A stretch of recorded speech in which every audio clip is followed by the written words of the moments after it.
Hello students, कैसे हो बेटे। बहुत सारे बच्चे मैंने लगता है कि घबरा जाते हैं कि मैम साइंस नहीं होनी, सानू औखा लग रहा है। डोंट वरी बेटा, असी पूरी कोशिश कर रहे हैं कि तुहानू बैठे बैठे सारा कुछ समझाइए, बट ये कि तुहानू मेहनत करनी पैनी है ना बेटा। बिना मेहनत तो कुछ नहीं मिलेगा। देखो अज असी 3rd यूनिट स्टार्ट करन लगे हैं। बहुत ईजी यूनिट है और तुसी कीता होया है। 9th 10th ਦੇ ਵਿੱਚ ਤੁਸੀਂ ਪਹਿਲਾਂ ਹੀ ਕੀਤਾ ਹੋਇਆ है, सो डरना बिल्कुल नहीं है। ठीक है, ਤੁਹਾਡਾ सब कुछ ठीक होएगा। ਹੁਣ ਜਿਹੜੇ पेपर होने ना, वो सारे बच्चे ਦਿਓ पेपर। सारे बच्चे वो पेपर ਦੇ ਵਿੱਚ पार्टिसिपेट करो ताकि ਤੁਹਾਨੂੰ ही पता लगे कि ਤੁਹਾਡੀ असैसमेंट कित्थे जा रही है। ठीक है ना बेटे। सो किसी बच्चे ने पेपर तो नहीं डरना, सब ने ट्राई करनी है। All the best for paper. ठीक है, अज मैं ਤੁਹਾਨੂੰ बेटा अगला टॉपिक करवाने जा रही हूँ, दैट इज़ लाज ऑफ मोशन। लाज ऑफ मोशन ਦੇ ਵਿੱਚ ਕੀ करना है, असी न्यूटन ਦੇ लॉ पढ़ने हैं। न्यूटन का नाम सुनिया होया ना सारिਆਂ ने। कौन है न्यूटन? बहुत जाने तो यही जानते जी, वो सिर पर सेब गिरिया सी, है ना। सेब गिरिया सी तो उन्हें लाज बनाते सी, यही होया सी ना। हाँ जी, न्यूटन जिहड़ा है बड़ा ग्रेट साइंटिस्ट है, उन्हें बहुत अच्छे लॉ दिते ने सानू, तीनों बड़े ईजी दिते हैं। तुहाडे पास होने तो लॉ ही बड़े ने, है ना बेटे। सो बड़े ध्यान नाल सुनो, असी लॉ किद्दां अप्लाई करने हैं, किहड़े लॉ ने। उस तो पहलां उहदे लॉ असी जदों न्यूटन दे करने हैं तो असी की करना है, उस तो पहलां सानू थोड़ी जिहियां टर्म्स पता होणियां चाहीदियां है, जिवें कि फोर्स की है, मोमेंटम की है। पहला टॉपिक बेटा असी फोर्स का कवर करांगे। फोर्स की है, तुसी छोटिया क्लासां च पढ़िया होया है। फोर्स इज़ अ पुश और pull which can change the, की चेंज कर सकती है, पोजीशन ऑफ अ बॉडी। ठीक है ना बेटे। इट इज़ अ पुश और pull which can change the state of rest और uniform motion of a body. अगर बॉडी रेस्ट विच है, कोई चीज़ इत्थे पई है, तुसी इहदे ते फोर्स अप्लाई कर रहे हो तो ये चीज़ स्लाइड करके अगे चली जाएगी, होगी मोशन। रेस्ट तो मोशन च आ गई। अगर पहला ही मोशन च है, तुसी ब्रेक अप्लाई करके उन्होंने रोक सकते हो, फिर फोर्स अप्लाई करनी पई। ठीक है, उस तो बाद है जे कोई बॉडी पहला ही मूव कर रही है, कोई कार है, कोई बस से पहले ही मूव कर रही है, तुसी उत्ते फोर्स लगाई, एक्सीलेटर प्रेस किया या रेस दी, वो बॉडी तेज़ी नाल मूव करन लग पई, बहुत तेज़ी नाल। वेलोसिटी वध गई, एक्सेलरेशन आ गई। की करना पिया सानू एक्सेलरेट करन लई? फोर्स लगानी पई। कोई बॉडी यूनीफॉर्म वेलोसिटी नाल जा रही है, तुसी ओहदी डायरैक्शन चेंज करनी है, तुहानू फोर्स लगानी पएगी, तुहानू स्टीयरिंग घुमाना पएगा, है ना। उहदे लई भी जे साइकिल चला रहे हो, साइकिल बेंड करना पएगा, तुहानू जोर लगेगा उस चीज़ लई। सो कुछ भी आपां काम करना है, आपां किसी ऑब्जैक्ट की रेस्ट की पोजीशन नू छेड़ना है, या उहदी यूनीफॉर्म मोशन नू एक्सेलरेटेड करना है, या असीं उहनू सर्कुलर मोशन दे विच देना है, तो सानू एक चीज़ चाहिए, that is force. Okay, force की डेफिनेशन सिंपल लिख सकते हो सारे। इट इज़ द पुश और pull which is required to change the state of rest और motion of a body. Rest और यूनीफॉर्म मोशन लिख लो ऑफ अ बॉडी। ठीक है ना। असीं उन्होंने एक्सेलरेट करना है तो भी फोर्स चाहिए है। उस तो बाद बेटे जिहड़ा तुसीं टॉपिक लिखना है कि फोर्स जिहड़ी है वो स्केलर क्वांटिटी है या वैक्टर है। Force is a vector quantity, it is a vector quantity. Vector quantity क्यों होएगी ये? क्योंकि इसकी डायरैक्शन होंदी है, डायरैक्शन होंदी है ना फोर्स की। जे आप इधर नू फोर्स लगावांगे तो ही बॉडी इधर नू जाएगी, जे इधर नू फोर्स लगावांगे तो बॉडी वापस आ जाएगी। ठीक है ना। इसलिए फोर्स की डायरैक्शन है, जिधर नू सानू एक्सेलरेशन चाहिए असीं उधर नू ही धक्कना है उन्होंने। फोर्स की डायरैक्शन है, जिद्दां अर्थ है सानू खिंच रही है अपने वाल, है ना। अर्थ हमेशा थल्ले नू ही खिंचदी है। सो अर्थ की जिहड़ी फोर्स लग रही है, ग्रेविटेशनल फोर्स है जिहड़ी, वो हमेशा डाउनवर्ड होएगी, उसकी डायरैक्शन है। ठीक है, ਉਹਦੇ ओपोजिट नॉर्मल रिएक्शन लग रही है। ठीक है ना, वो ऊपर नू लगेगा हमेशा। सो कोई भी फोर्स है, उसकी डायरैक्शन होंदी है, इसलिए वैक्टर क्वांटिटी है। उस तो बाद है ये यूनिट्स की है। यूनिट्स तुसी याद रखना है, अपना ग्रेट साइंटिस्ट जिहदे नाम ते चैप्टर है, पूरा यूनिट है, दैट इज़ न्यूटन। ये यूनिट ने न्यूटन, इनू असी कैपिटल एन दे नाल नोट करना है। ठीक है बेटा। उस तो बाद है नैक्सट ये डायमेंशनस। डायमेंशनस असी पहले यूनिट भी कर चुके हैं। डायमेंशनस फोर्स के मैं फिर तुहानू रिमाइंड करवा रही हैं कि आ फॉर्मूला अपने दिमाग च रखना है। असी इनू करांगे भी हुण किद्दां आया, M into A the dimension, so it becomes MLT-2। सारिਆਂ ਨੂੰ क्लीयर है ये तुसी इस तरह करना है। उस तो बाद है बेटा ये तो हो गए SI यूनिट राजे। CGS यूनिट भी याद रखियो, that is dyne. CGS unit dyne होंगे 1 newton is equal to 10⁵ dyne. ये मैं अगे प्रूफ भी करवावांगी तुहानू। सो तुसी ये फोर्स है की है, ये यूनिट्स क्या ने, ये डायमेंशनस की है ना।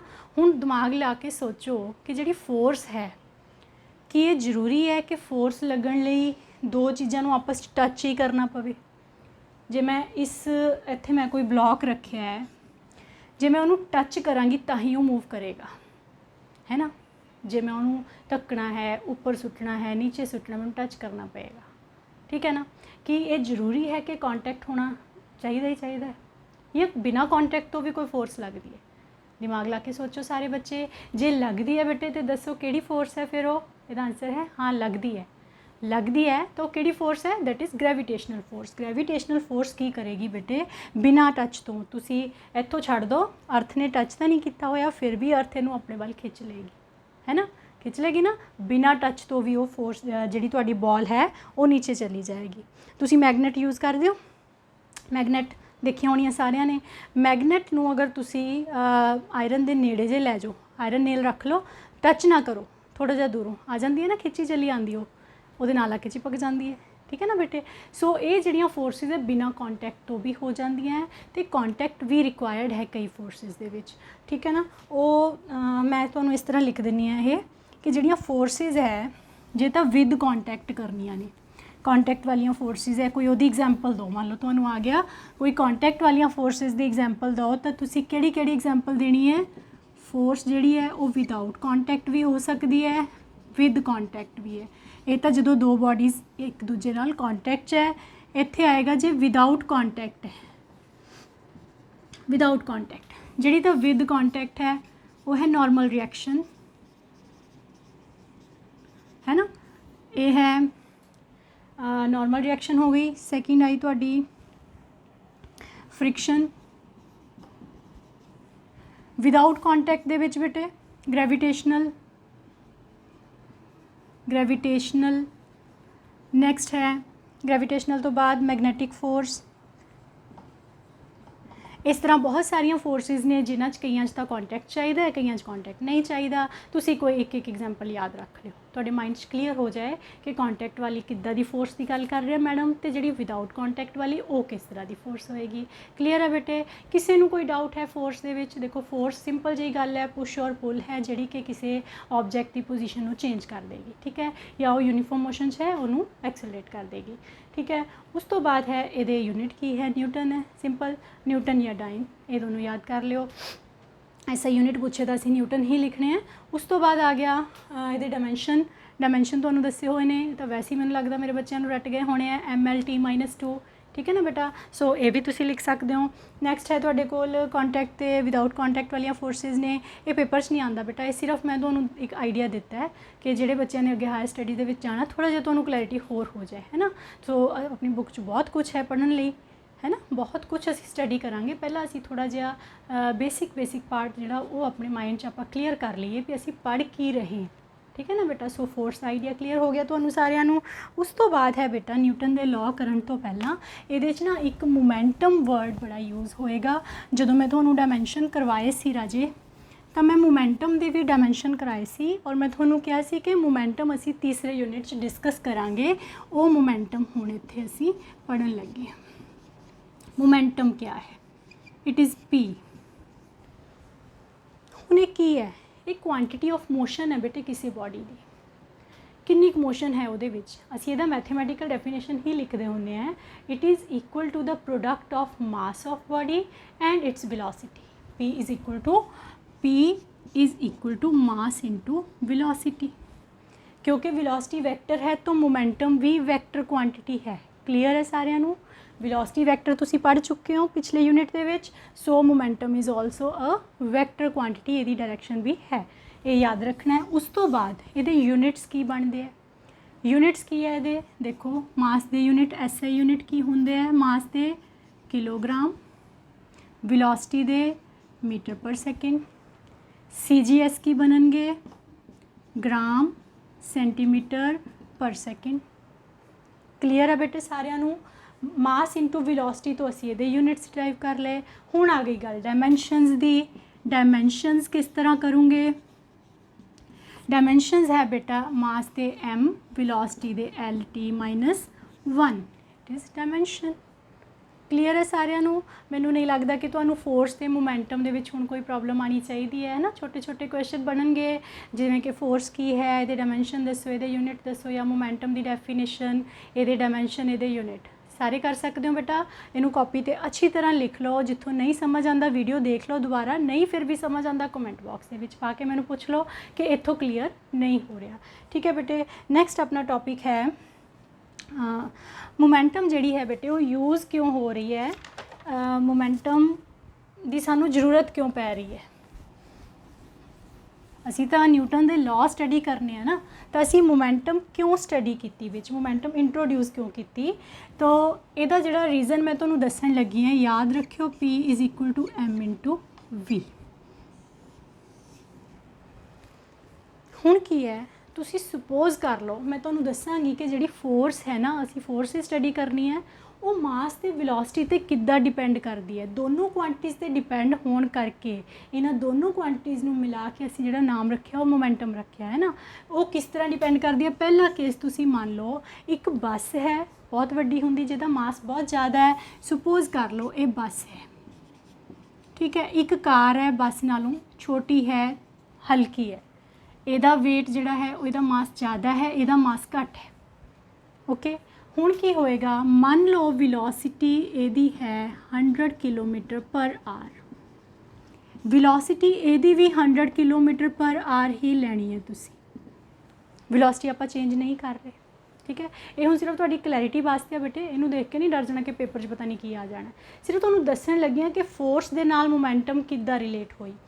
हुण तुहाडे कोल V ते V दोनों सेम है।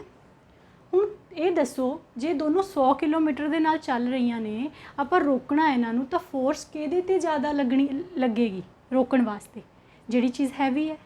क्लीयर है ना बेटे।